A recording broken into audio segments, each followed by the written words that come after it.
La conspiración de Acuario, libro escrito por Marilyn Ferguson, publicado en 1985. Conspirar, en sentido literal, significa respirar juntos.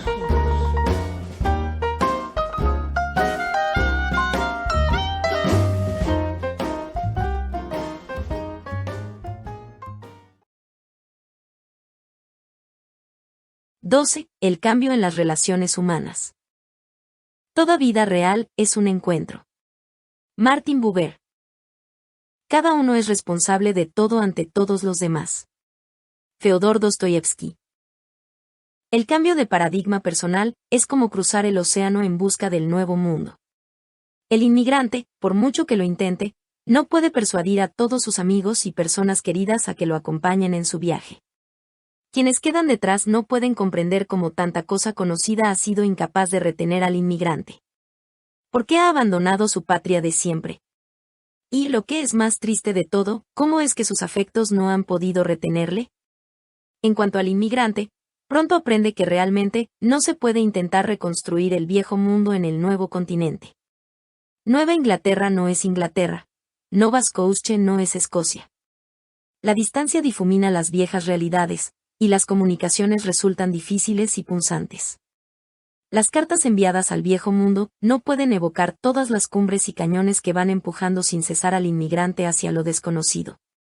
La transformación personal, una vez comenzada, nos saca del viejo mundo, a veces de forma abrupta, por lo general al cabo de varios años.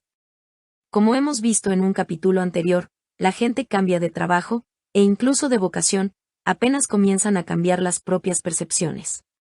Si el marido o la mujer no comparte el profundo interés por el proceso transformativo y la búsqueda de sentido del otro, lo probable es que el matrimonio se resienta. Con el paso del tiempo, las diferencias puede que tiendan a agudizarse, ensanchándose los viejos cismas. Se abandonan antiguas amistades y conocidos, surgen, en su lugar, nuevas amistades, incluso una nueva red de apoyo entera. Las nuevas relaciones, basadas como están en el hecho de compartir unos valores y una aventura, son posiblemente más intensas. Parientes, colegas, amigos y el propio esposo o esposa, sintiéndose comprensiblemente amenazados por estos cambios, a menudo ejercen presiones sobre él para que abandone las nuevas amistades o dedicaciones que tienen que ver con el cambio. Este tipo de presiones no consigue otra cosa que ensanchar el foso ya existente. No es posible detener a un emigrante, tratando de hacerle revivir sus ilusiones por el viejo mundo.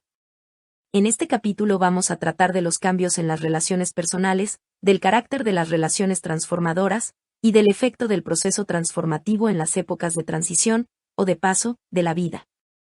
Las relaciones son el crisol del proceso transformativo. Supuesta la mayor disposición para el riesgo que adquiere el individuo, su confianza en la intuición, su más amplio sentido de conexión con los demás, y el reconocimiento de su propio acondicionamiento cultural, es lógico que aquellas deban resentirse. Hemos ido viendo la influencia sutil que la costumbre ejerce sobre nuestra vida. Las normas y costumbres culturales son los grandes principios que de forma solapada rigen nuestras vidas. Nos acostumbramos a desempeñar ciertos papeles, nuestros comportamientos se convierten en acostumbrados, y por lo tanto en incuestionables. La costumbre es como una acumulación de niebla y humo. Solo nos damos cuenta de lo que representa, cuando en un día claro y limpio vemos que el aire la ha barrido de en medio. Podemos dejar de percibir los contornos de un nuevo advenimiento cultural, hasta que sus efectos se dejan sentir por todas partes. Pautas matrimoniales, familiares, sexuales e instituciones sociales, en otro tiempo bien arraigadas, están siendo sacudidas por alternativas radicalmente nuevas o radicalmente antiguas. La verdad es que no hay fórmulas, y hay por ello muchos fracasos, pero con todo, hay cada vez más personas que intentan ver con mayor claridad, amar con mayor honradez, y hacer menos daño. La clave no está en las respuestas per se, sino en las actitudes. En capítulos anteriores hemos ido viendo surgir un nuevo consenso en instituciones colectivas tales como gobierno, medicina, educación y negocios. Pero ningún programa ni ningún comité pueden pretender reformar ni repensar la familia, el matrimonio y las relaciones sociales en general. En realidad, no son verdaderas instituciones, sino millones y millones de relaciones, conectes, que solo pueden ser comprendidas desde el individuo, y en todo caso solamente como un proceso dinámico. La costumbre social es probablemente el más profundamente hipnótico de los fenómenos culturales. Más allá de los roles culturales. Siempre que alguien comienza el proceso transformativo, la muerte y el nacimiento le rondan, la muerte de la costumbre como autoridad, y el nacimiento de su propio ser. En un sentido, el esfuerzo simultáneo por alcanzar la autonomía y la conexión con los demás, por contradictorio que pueda parecer, es un intento de ser real. Uno se despoja de los emblemas y limitaciones de su propia cultura. Falso machismo, falsas pestañas, barreras, limitaciones. Muchos de los hombres que respondieron al cuestionario de la conspiración de Acuario señalaban que el movimiento femenino había jugado un papel importante en su propio cambio, no solo por concentrarse en el potencial pisoteado de la mitad de la raza humana, sino por cuestionar la supremacía de las características masculinas valoradas por la sociedad: competitividad, manipulación, agresividad, objetividad. Uno decía, buena parte de mi transformación se debió a las relaciones. El hecho de haber tenido a mi lado mujeres amorosas que me ayudaban a deshacerme de actitudes sexistas, contribuyó en gran medida al reconocimiento y desarrollo en mí mismo de la naturaleza, yin, que ha unificado mi vida y mi trabajo. Si las mujeres descubren, al transformarse, el sentido de su propio ser y de su vocación, los hombres descubren lo gratificantes que resultan las relaciones cuando ponen en juego su propia sensibilidad. Con todos estos cambios, que equilibran mutuas diferencias, se está delimitando una nueva base para la interacción. Hombre-mujer. Los hombres se están volviendo más sensibles e intuitivos, las mujeres, más autónomas y resueltas. Según la más antigua sabiduría, el descubrimiento de sí mismo implica inevitablemente el despertar de rasgos generalmente asociados al sexo opuesto. El ser consciente de si tiene acceso a todas las dotes del espíritu humano, instinto protector e independencia, fuerza y sensibilidad. Al completar estas cualidades en nosotros mismos, nos hacemos menos dependientes de otras personas con respecto a ellas. Buena parte de lo que nuestra cultura etiqueta como amor no es más que tendencia apasionada hacia la mitad que nos falta, o, lo que es lo mismo, necesidad de ella. El ser transformado se emancipa de todo compartimento estructurado por la asignación de roles culturales, reconociendo, por una parte, aspectos suprimidos desde tiempo atrás, y comprobando por otro lado las distorsiones surgidas en los rasgos asignados. La fuerza puede convertirse en una caricatura de sí misma, y aparecer como machismo, agresividad o encerramiento. El instinto de protección puede exagerarse hasta volverse asfixiante. Todo lo que corta la espontaneidad, sea la exageración, sea el rechazo, contribuye a la inconsciencia y a la falta de realidad. Los roles que jugamos en nuestras relaciones convencionales, marido, mujer, hijo, hija, hermana, familia política, amante, amigo de la familia, no nos identifican en cuanto personas, y de hecho pueden enmascarar a nuestro ser auténtico, si seguimos tratando de ajustar nuestra conducta y nuestros sentimientos a lo que demanda la descripción de la tarea que tenemos asignada. La amenaza para las antiguas relaciones. La transformación personal tiene mayor influjo en las relaciones personales que en ningún otro campo de la vida. Realmente puede afirmarse que el efecto se deja sentir en primer lugar en las relaciones. Puede que éstas mejoren o se deterioren, pero rara vez permanecerán idénticas. Se producen miles de cambios: la forma de usar el poder, la disposición a experimentar, la capacidad de intimidad, nuevos valores, menor competitividad, mayor autonomía con respecto a las presiones sociales. Tal vez alguien que era autoritario no disfruta ya con tener poder sobre otras personas, y personas que antes eran pasivas se vuelven capaces de afianzarse a sí mismas. Algunas veces, estos cambios son bien recibidos. Con mayor frecuencia resultan amenazadores. El juego inherente a la mayor parte de las relaciones no puede soportar la marcha de uno de los jugadores. Si el adormecimiento cultural a escala social salta sacudido en pedazos en presencia de la transformación, lo mismo sucede con el adormecimiento de esta minicultura propia que son nuestras relaciones. de pronto caemos en la cuenta de que sus hábitos y limitaciones nos han impedido llevar una vida más rica y más creativa, no nos han dejado ser nosotros mismos. Si en una pareja uno siente que su vocación y el vivir día a día son más importantes que los objetivos a largo plazo, y el otro sigue aún aferrado al antiguo programa, este puede sentirse abandonado y enfadarse por ello. Ya se ha ido y no va a volver, decía una mujer, refiriéndose al nuevo mundo de su marido. Su incapacidad para compartir el viaje hacia la transformación había creado entre ellos un abismo, y ella sentía que no podía tender ya ningún puente. El factor más importante para el cambio de las relaciones es la transformación del miedo. Por debajo de la superficie, la mayoría de las relaciones íntimas tienen por eje el miedo, miedo a lo desconocido, miedo al rechazo, miedo a perder lo que se tiene. En sus lazos más íntimos, mucha gente, más que un santuario, lo que busca es una fortaleza.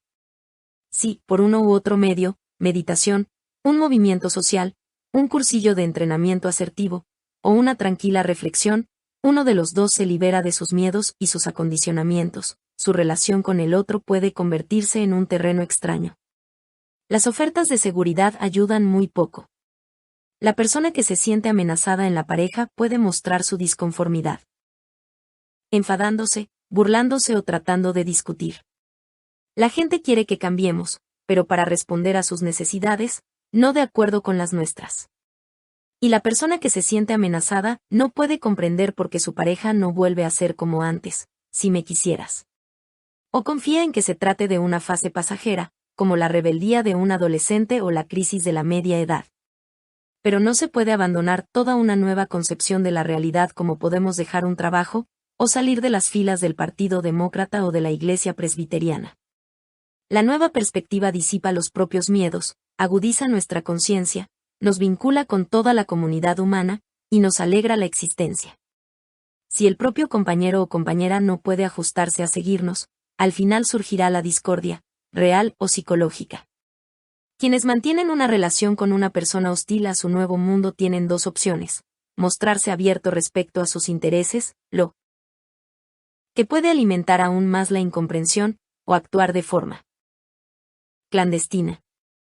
De un modo u otro, quedan imposibilitados para seguir explorando, dentro de su relación, los nuevos y más significativos cambios que van apareciendo en su vida. Un artista de Nueva York, cuyo esposo minusvaloraba su búsqueda espiritual, confesaba crudamente: llevo una doble vida. Esa angustia es el precio más caro que tenemos que pagar por el mundo nuevo, a medida que vamos reconociendo que es imposible explicarlo, que es preciso verlo. Entra una profunda tristeza, no solo por la pérdida de lo que podría haber sido un viaje compartido, sino, más intensamente aún, por lo que nos parece estar rechazando nuestro compañero: libertad, plenitud, esperanza. Sin embargo, tratar de convencer a alguien para que cambie de paradigma, diciéndole que abandone su antiguo escepticismo o sus estrechas convicciones, es tan inútil como decirle a una persona que tiene cataratas que abra más sus ojos para ver. Cada uno tiene sus propios miedos y sus propias motivaciones y necesidades. Todos alcanzamos a comprender. Cada uno a su tiempo y a su manera. Todos podemos acordarnos de haber rechazado nosotros mismos en un principio ideas que luego llegaron a ser centrales en nuestra vida, después de haber experimentado que eran verdaderas. Sea cual sea el coste en el plano de las relaciones personales, descubrimos que, a fin de cuentas, inevitablemente, nuestra mayor responsabilidad consiste en administrar nuestro potencial, llegar a ser todo lo que podemos ser. Toda traición a esa confianza debida a uno mismo pone en peligro la propia salud física y mental. En el fondo, como observa Theodor Eraschek, la mayoría nos sentimos enfermos de culpabilidad por haber vivido por debajo de nuestro auténtico nivel. Si en una pareja uno desarrolla un fuerte sentido de la vocación, y el otro no lo tiene en absoluto, el compromiso del primero puede convertirse en fuente de celos y de antagonismo para el segundo, creando efectivamente un triángulo. Las relaciones tienen sus propias matemáticas, ya creadoras, ya destructivas. El crítico social Norbert Prefontaine describe este fenómeno. Cuando una cosa se añade a otra, el resultado son dos cosas, trátese de naranjas, pistones o edificios. No obstante, si añadimos una persona a otra, el resultado es siempre más o menos de 2, pero nunca es simplemente 2. Esto es, las personas que se encuentran e interaccionan de verdad entre sí, o bien se fortalecen la una a la otra, de manera que ambas resultan ser más fuertes que la suma de las dos por separado, o bien se dañan el uno al otro, de manera que resultan ser más débiles juntos que sumados por separado uno. Para el psicólogo Denis Jaffe, dos personas pueden ser una fuente de crecimiento, de ayuda y de salud, la una para la otra, o pueden ser lo que él denomina diadas letales. Toda relación cerrada, como todo sistema cerrado en el universo, pierde energía.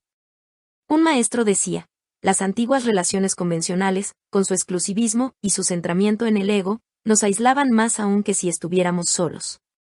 La única diferencia es que ahora éramos los dos quienes formábamos la isla. El proceso transformativo, al hacer más notorios los aspectos limitantes de nuestras relaciones, nos abre también nuevas posibilidades. Las relaciones transformadoras. Una relación transformativa es un todo mayor que la suma de sus partes. Es sinérgica, holística. Como las estructuras disipativas, son abiertas al mundo, es una fiesta, una exploración, no es un escondite. A medida que nos sentimos más interesados por la esencia de las relaciones que por su forma, cambia la calidad de la interacción humana. Las experiencias de unidad, de plenitud, de mayor sensibilidad, de empatía, de aceptación, y otras semejantes nos abren un más amplio abanico de posibilidades de conexión que el que teníamos antes. Ese es el tipo de unión que describe Martin Buber. En una verdadera conversación, en una verdadera lección, en un abrazo verdadero, en todas estas cosas, lo esencial sucede en una dimensión que solo es accesible a ellos dos. Si yo y otra persona nos acontecemos el uno al otro, la suma ya no es exactamente divisible. Queda un resto en alguna parte, allí donde las almas terminan y el mundo aún no ha comenzado. A esa dimensión, el entre, el yo-tú, Buber la llamaba también la intimidad sin secreto. Es una conspiración a dúo, un circuito de conciencia momentáneamente polarizado, una conexión eléctrica entre dos mentes. Ni pregunta ni responde, simplemente conecta. Como decía Buber, puede no ser más que una mirada intercambiada en el metro. Y en su máxima complejidad y dinámica, es el cerebro del planeta, la conciencia acelerada de hermandad prevista por Teilhard, Buber, Maslow y otros. Es extrañamente imparcial, convirtiendo en princesas a las ranas y en bellas a las bestias.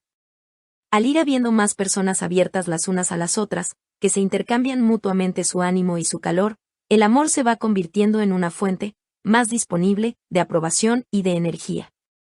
Este fenómeno, en la óptica del viejo paradigma, puede resultar desconcertante.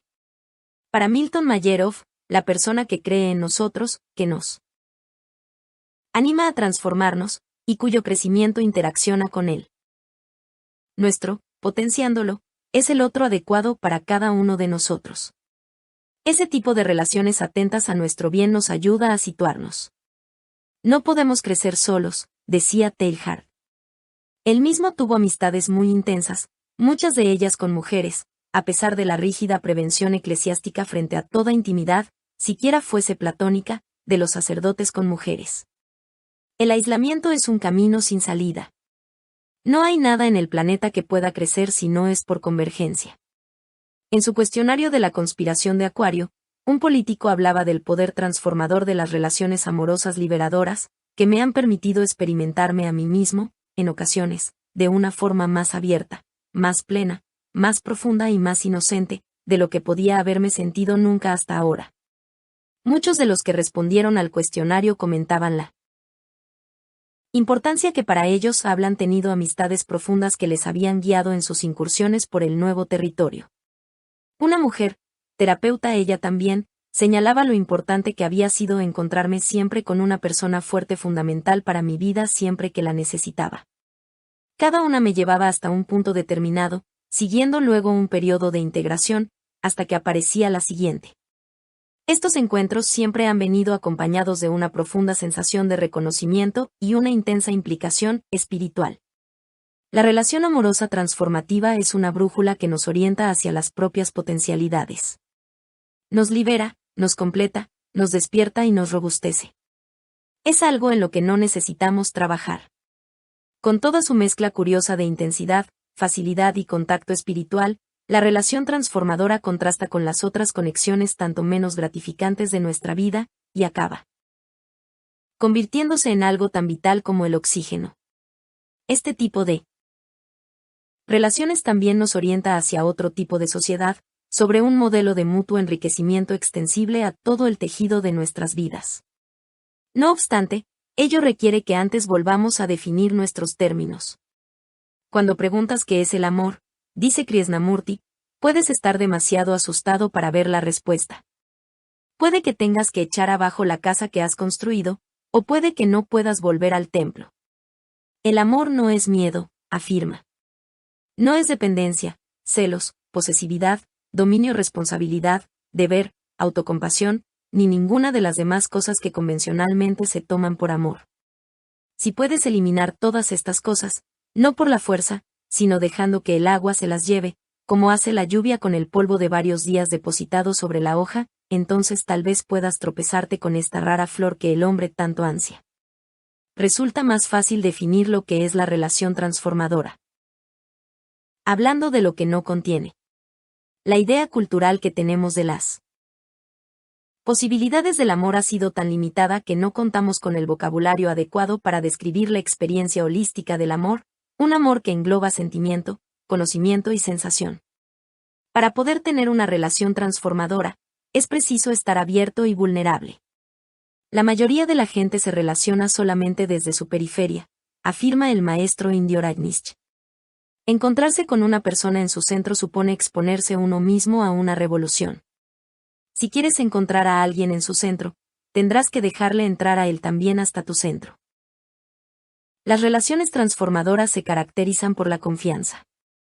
Ambas partes están indefensas, conscientes de que ninguno va a aprovecharse de ello o va a hacerle daño sin necesidad. Ambos pueden arriesgarse, explorar, tambalearse. No hay simulaciones, no hay fachadas. Hay una mutua aceptación de todos los aspectos del otro, y no un simple comportamiento recíproco previamente convenido. El amor es más importante que el romance, dice el editor de una revista. La aceptación es más importante que la simple aprobación. Superado el viejo condicionante competitivo, la pareja coopera, son más que dos. Se atreven y se desafían el uno al otro. Les divierte su mutua capacidad de sorprenderse.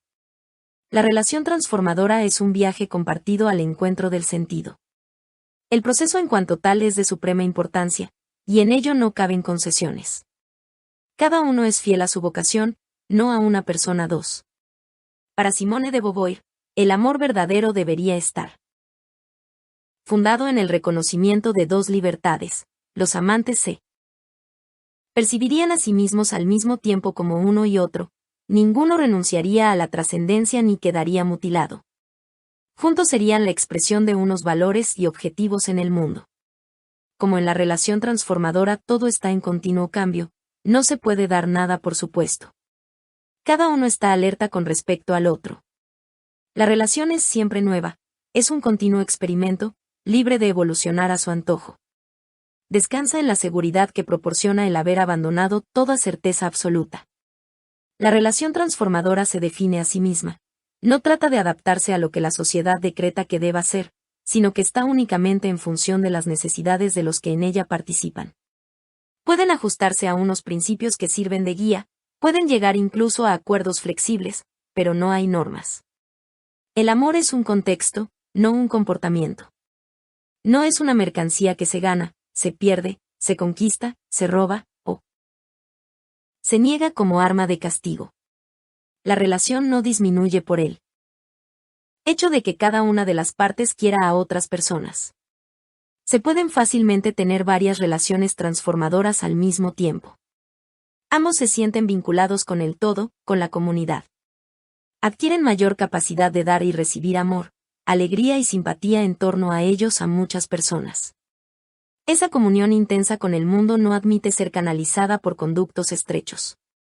Es como si uno hubiese estado preservando su empatía hacia el mundo, y de pronto perdiese su virginidad, explicaba un médico. Se siente uno como si quisiera hacerle el amor al cosmos. Ahora bien, ¿cómo va uno a explicarle eso a nadie? La transformación de la actitud romántica. Al principio, posiblemente intentemos encajar este nuevo amor cósmico en estructuras convencionales, ajustándonos a las formas de expresión romántica admitidas por nuestro acondicionamiento cultural. Pronto aprendemos que las viejas formas de relación no se adecuan a las exigencias del viaje transformativo. Una mujer, refiriéndose a una corta relación matrimonial que había tenido tras un largo matrimonio, decía, mirando hacia atrás, me doy cuenta que estaba haciendo una última intentona de arreglo con el viejo mundo, pero al hacerlo me estaba apartando de mi propio impulso espiritual. Un hombre de negocios que contaba que durante un tiempo intentó actuar de forma más creativa en su trabajo y anduvo a la caza de relaciones sexuales, todo con tal de llenar el vacío, el agujero que sentía en medio de mí, el hambre espiritual. Pero una vez que te das cuenta de lo que estás haciendo, dejas de hacerlo. No puedes seguir haciéndolo.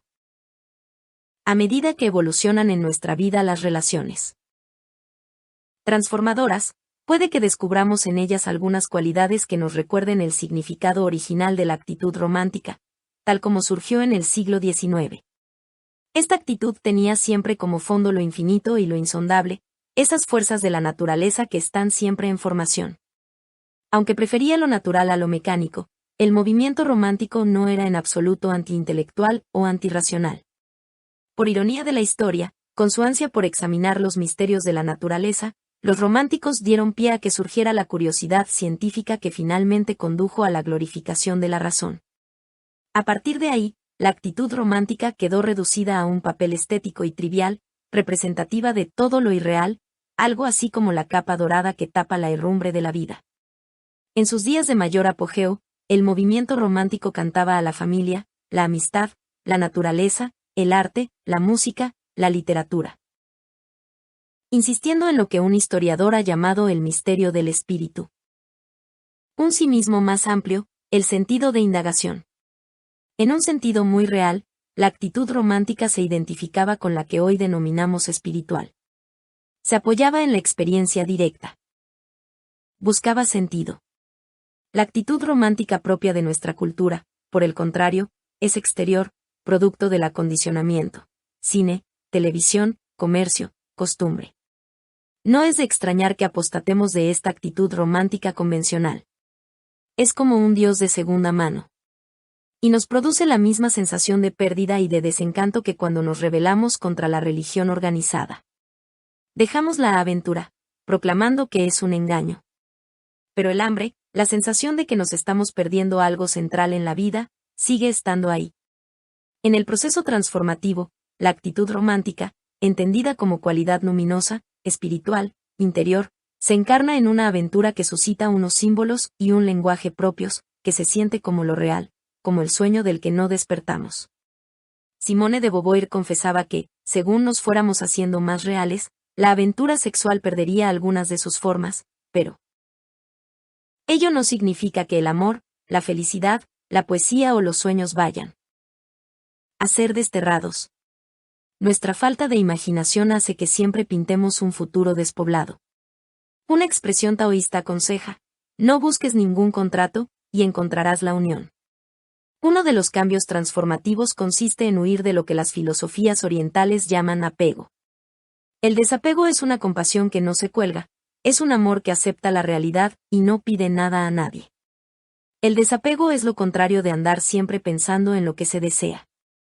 No es probable que se evaporen sin más las viejas emociones conocidas, los celos, el miedo, la inseguridad y la culpa. Pero las pautas generales están cambiando. Para algunos, ello significa afrontar y superar contradicciones internas, como el deseo de libertad para sí mismo y de que su compañero o compañera le siga siendo fiel. El enfrentarse a conflictos profundos de ese tipo es difícil y doloroso, aunque para muchos es satisfactorio. Una mujer decía en su cuestionario de la conspiración de Acuario, pasé 2 años aprendiendo a amar sin posesividad. Decidí que cuando me casara, seguiría actuando así, al menos por mi parte, y así ha sido durante 13 años. He aprendido que se puede querer a más de una persona, que se puede estar celosa, pero que nunca se puede poseer a nadie, por más desesperadamente que se intente. No poseemos nada, y mucho menos el uno al otro. En una revista cuáquera, una mujer imaginaba un futuro próximo en el que todo el mundo podría relacionarse mejor con los demás, sin mutuas posesividades entre los esposos, ni de los padres con respecto a sus hijos, de acuerdo con el viejo marco restrictivo. Reconoceremos que toda persona necesita nutrirse de y ser nutrida por muchas personas, y no intentaremos limitar con miedos esa necesidad. Sabremos que solo podemos conservar lo que hayamos hecho libre. Nos reconocemos miembros de la familia de los seres humanos. Es conveniente, e incluso necesario, ponernos los unos a disposición de los otros de nuevas maneras, amorosas, afectuosas, plenas, sin los viejos espectros de culpabilidad por amar con mayor amplitud. En las relaciones del nuevo paradigma se pone más el acento en la intimidad que en la sexualidad. Se aprecia la intimidad por lo que tiene de intensidad psíquica compartida y por sus posibilidades transformadoras, en todo lo cual el sexo es solo una parte, que con frecuencia solo juega en ello un papel latente. Para mucha gente, el abandonar la idea de la exclusividad de las relaciones representa el cambio de paradigma más difícil en su propia transformación. Algunos prefieren limitar su expresión sexual a una única relación principal. Otros pueden dar prioridad a esa relación principal, pero no con exclusividad. El deseo de las relaciones exclusivas es una profunda creencia cultural, a pesar de las evidencias y comportamientos que abonan la opinión contraria. 3. Para muchas personas, el renunciar a la vieja necesidad de exclusividad supuso realmente el cambio de paradigma más problemático de todos. Necesario no obstante si querían ser auténticos con su propio criterio interior. En su intento por analizar la actual revolución sexual, los sociólogos contemporáneos opinan que la diferencia está en la actitud, no en el comportamiento. Los criterios de nuestra cultura tradicional sobre la sexualidad han sido profusamente violados en nuestra sociedad desde los años 20, sino antes. John Cooper, un sociólogo de la Universidad del Estado de Ohio, halló que, comparados con la gente joven de 1939, los jóvenes de 1969 no aceptaban la antigua normativa sexual. Aun sin desear adoptar ningún tipo de conducta en otro tiempo prohibida, negaban toda validez a la normativa como tal.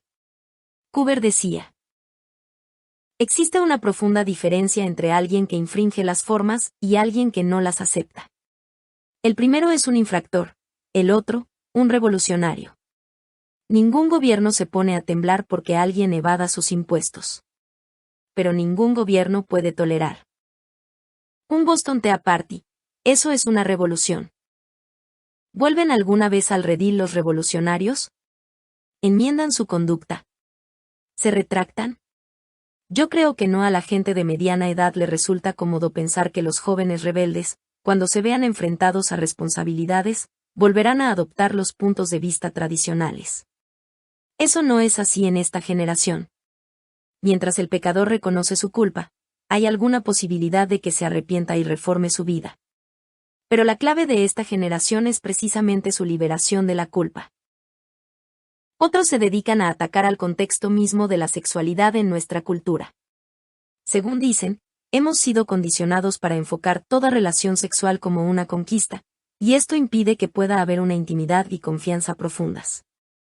Lo que nuestra cultura nos había programado para asociar a la sexualidad, nos echa para atrás hoy en día en grados insospechados.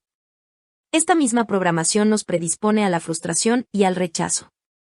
Joel Kramer y Diana Olstad están impartiendo talleres por todo el país, en donde hablan del cambio de paradigma sexual como liberación de la sexualidad de todo contexto de conquista.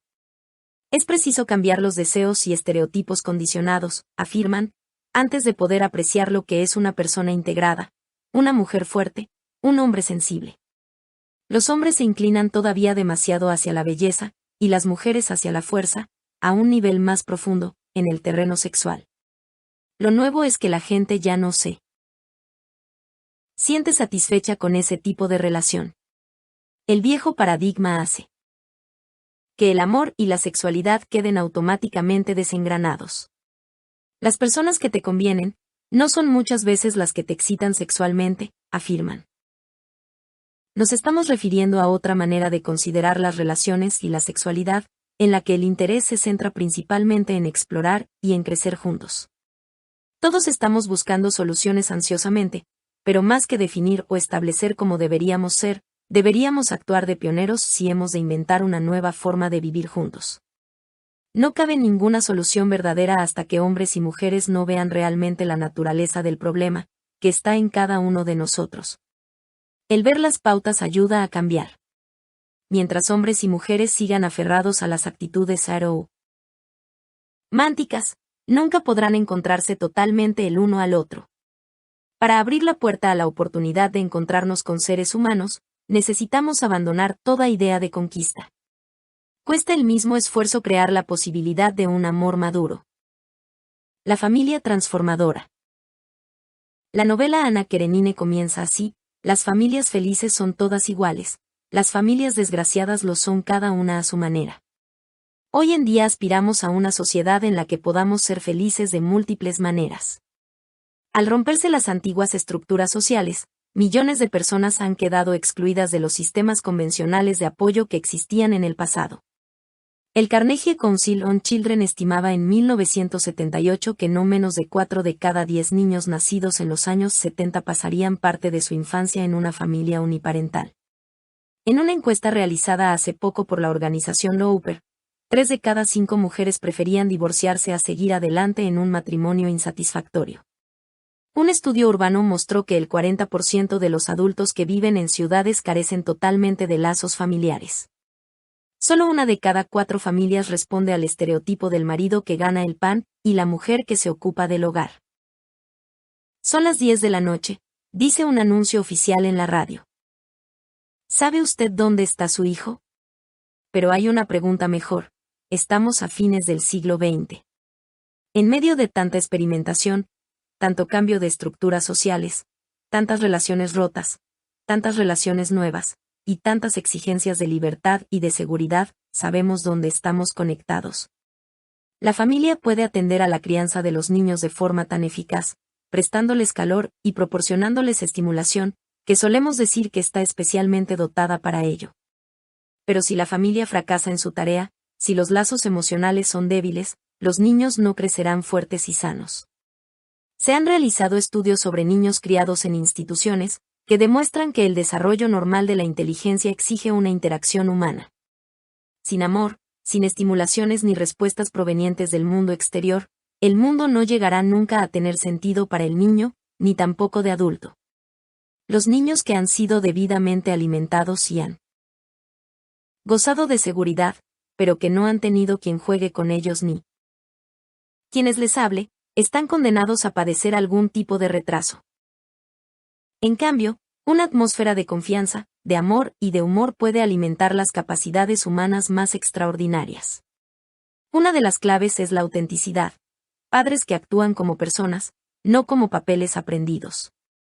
La poetisa Adrienne Rich recordaba un verano pasado en Vermont con sus 3 hijos, viviendo de forma espontánea, sin programas.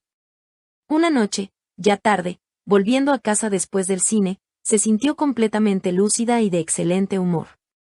Habíamos quebrantado todas las reglas: la hora de ir a la cama, no salir por las noches, reglas que yo misma consideraba que debía observar en la ciudad si no quería ser una mala madre.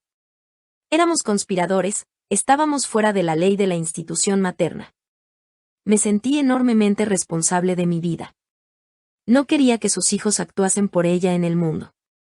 Yo quería actuar y vivir por mí misma, y quería amarlos por lo que ellos eran aparte de mí. Los padres se limitan a menudo a conceder su respaldo a normas, instituciones y conductas, porque ellos mismos se fían de la autoridad ajena más que de su propia experiencia e intuición. Esta actitud perpetúa la hipocresía y el poder de las instituciones, de generación en generación. Los niños, especialmente los adolescentes, tienden a dar por sentado que sus sentimientos resultan inaceptables, lo que les hace retraerse de sus padres. Muchos jóvenes, quizá la mayoría, desean tener relaciones profundas e íntimas, afirman Ted Clark y Dennis Jaffe, que tienen experiencia de counseling con jóvenes 5. Necesitan la guía de una persona comprensiva, tolerante, que esté dispuesta a ayudarles. No necesitan que se les haga nada. Lo que necesitan es un lugar donde poder ser ellos mismos. Como la relación adulta transformadora, La familia transformadora es un sistema abierto, rico en amistades y recursos, generosa y acogedora. Es flexible, capaz de adaptarse a las realidades de un mundo en transformación. Otorga a sus miembros libertad y autonomía, y al mismo tiempo una sensación de unidad grupal. Mucho antes de que el sistema educativo se cobre su tributo psicológico, la familia ya se ha ocupado de definir los roles y expectativas, induciendo una actitud benevolente y cooperadora respecto del mundo, o bien una actitud competitiva y paranoide. La familia recompensa las innovaciones con premios o con castigos. La familia es una situación propicia para la manifestación abierta y para la intimidad, o bien para la represión de los sentimientos y la hipocresía. Con su rigidez o su flexibilidad, con sus actitudes abiertas o excluyentes, las pautas familiares conforman nuestras relaciones ulteriores. El niño, en una atmósfera de afecto incondicional, aprende a estimarse a sí mismo, y en una atmósfera adecuada de exigencia, aprende a dominarse.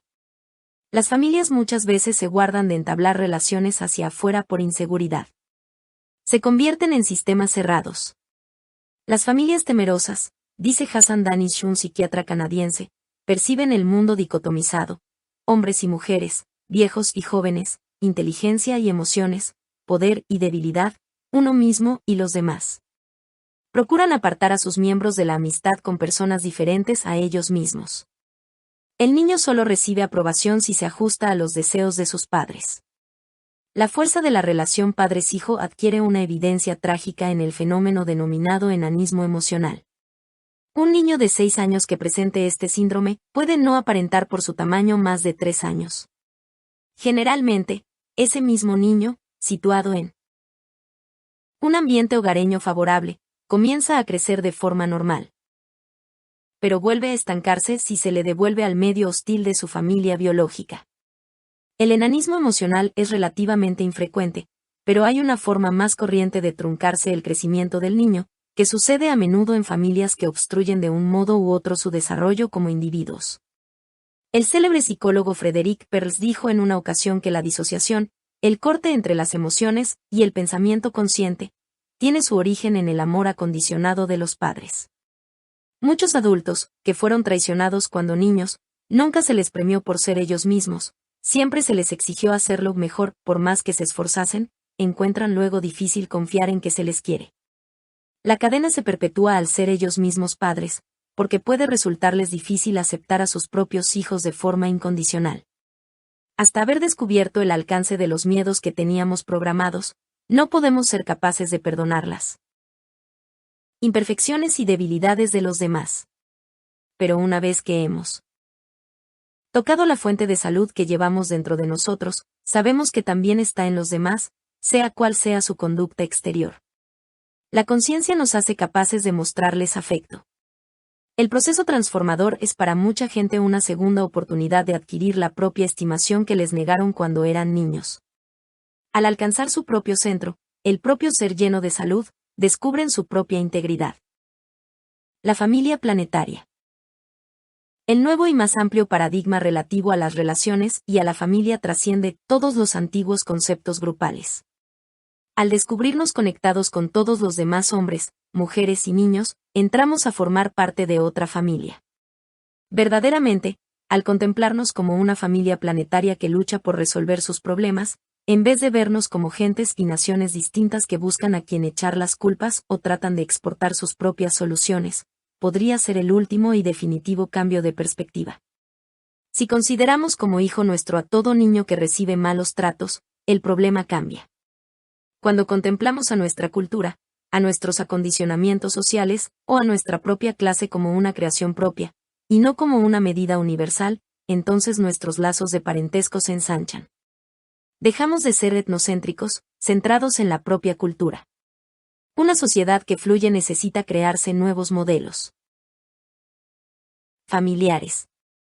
De las redes y comunidades, de los grupos y amistades experimentales que tienen intenciones comunes, está surgiendo una nueva familia.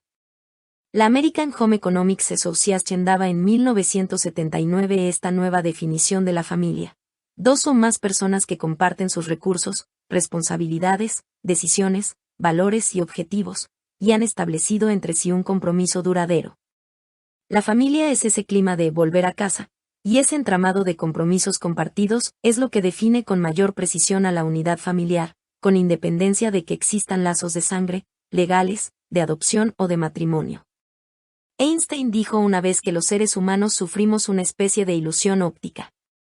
Nos vemos a nosotros mismos como seres separados, en vez de como partes de un todo. Eso restringe nuestro afecto a quienes se encuentran más cerca de nosotros. Nuestra tarea debe ser liberarnos de esta prisión y ampliar nuestro círculo, de modo que abarque a todas las criaturas vivientes. Nadie llega a ello totalmente, pero el aspirar a ello forma parte de la liberación. Para Maslow, las personas trascendentes estudiadas por él, incluido Einstein, parecían más tristes que las demás personas sanas que buscan su propia realización, podían ver con mayor claridad el abismo entre la potencialidad y la realidad de las relaciones humanas. Cualquiera de ellos podría haber escrito en 5 minutos una receta efectiva para conseguir la transformación social, decía Maslow. Yo he visto la verdad, decía Dostoyevsky. No es que la haya inventado en mi cabeza. La he visto, y su imagen viva ha llenado mi alma para siempre. En un solo día, en una hora, todo podría arreglarse al instante. Lo importante es amar. Y añadía que se daba cuenta de que esta verdad habla sido dicha y vuelta a decir millones de veces, sin que sin embargo se haya transformado nunca la vida humana. El amor y la fraternidad, parte de un ideal en otro tiempo, se han convertido en algo crucial para nuestra supervivencia. Jesús intimaba a sus discípulos a amarse unos a otros, o pereceréis, añadía Teilhard. Si nos falta el afecto humano, enfermamos, nos asustamos, nos ponemos hostiles. La falta de amor es un circuito roto, una pérdida de orden. La aspiración mundial comunitaria está representada en las redes de la conspiración de Acuario, que intentan avivar esa fuerza adormecida. Intentan cohesionarnos. Alumbrar una conciencia más amplia. El día que el hombre reclame esa fuente de energía, la sublimación del amor sensual espiritual, decía Teilhard una vez. Habrá descubierto el fuego por segunda vez. Durante el segundo apagón que sufrió Nueva York, mientras alguna gente se dedicaba al pillaje, otros alumbraban las aceras con linternas, desde las ventanas de sus apartamentos, ayudando a los peatones a moverse de uno a otro edificio, proporcionándoles un sendero de luz y seguridad. En esta época de incertidumbre, cuando todas las antiguas formas sociales se tambalean y nos resulta difícil encontrar el camino, podemos servirnos de luces los unos a los otros. Uno Ben Young, consultor en temas de dirección de empresas, usa una metáfora ligeramente distinta, de otro orden. En toda relación hay dos formas de sumar. 1 más 1, igual a 2, dos individuos independientes. Pero podemos también considerarlos como un todo, una mitad más otra mitad igual a 1. A todos nos gusta sentirnos parte de un todo único, pero necesitamos permitirnos el uno al otro ser también individuos separados. El problema proviene de que la mayoría de la gente intenta coger su mitad, tomándola de la unidad del otro. 2. En su libro, próximo a aparecer. The Couple's Journey, el viaje de la pareja, Susan Campbell expone los resultados de su estudio de 150 parejas, de edades entre 20 y 70 años, que tenían el compromiso mutuo de ayudarse en su relación a desarrollar su conciencia. La autora ha identificado diversas etapas de crecimiento que las parejas atraviesan en su esfuerzo por establecer una relación transformadora co-creativa. Esas etapas son: idilio ilusorio, lucha por el poder, estabilidad, compromiso mutuo, y por fin, el compromiso de ayudarse el uno al otro a realizar en el mundo una vocación creadora. 3. Muchos sociólogos prevén la evolución de la monogamia. El matrimonio, afirman, debe transformarse como institución si desea sobrevivir. En un artículo titulado «¿Está pasada de moda la monogamia?», Rastem y Deya Roy dicen que la mitad aproximadamente de los matrimonios que existen hoy en día van a, y probablemente tienen que, deshacerse. Si la monogamia está inextricablemente ligada a la restricción de toda expresión sexual únicamente al interior de la pareja, a fin de cuentas la que se va a resentir va a ser la monogamia, afirman. En vez de eso, La monogamia debería ir ligada a otros conceptos más básicos: fidelidad, honestidad, apertura, que no excluyen necesariamente la posibilidad de tener relaciones profundas con otras personas, y que podrían incluir una diversidad de grados de intimidad sexual. Según los Roy, las personas se ven obligadas a mezclarse, en este entorno nuestro altamente erotizado, en situaciones de todo tipo, que generan relaciones entre ellas. La monogamia tradicional contradice la creciente sensación de que el mayor bien en la existencia humana lo constituyen las relaciones interpersonales profundas, tantas cuantas sean compatibles con la necesaria profundidad. Reconocen que la mayoría de los norteamericanos educados, de clase media, por encima de los 35 años, han sido educados en la exclusividad y posesividad a la vez en un grado tal, que muy pocos estarían dispuestos a admitir algún tipo de no exclusividad estructurada en el matrimonio, pero señalan que otra gente más joven está tratando de inventar y llevar a la práctica una forma de matrimonio más apropiada a nuestra época. 4. Boston Tea Party. Un tea party es una reunión para tomar el té. La expresión, humorística, alude al hecho ocurrido en el puerto de Boston el 16 de diciembre de 1773, que sirvió de desencadenante de la Guerra de Independencia de las colonias americanas frente a la Inglaterra de Jorge III. Un grupo de bostonianos, disfrazados de pieles rojas, asaltó 3 navíos ingleses a su llegada al puerto y arrojaron por la borda varias docenas de cajas de té, que venían en su cargamento. Era un signo de protesta contra el impuesto del timbre, votado primero con carácter general en el Parlamento inglés sobre la exportación de diversas mercancías a las colonias americanas. Derogado luego ante la negativa de las colonias a satisfacerlo, por no haber intervenido en su aprobación sus representantes, ningún impuesto sin representación había sido restablecido sobre el té, en un intento de salvar simbólicamente la autoridad de la metrópoli sobre las colonias. El incidente de Boston originó la primera intervención armada de los ejércitos británicos. N del té. 5. Counseling. Terapia no directiva de inspiración rogeriana, Carl Rogers, N del té.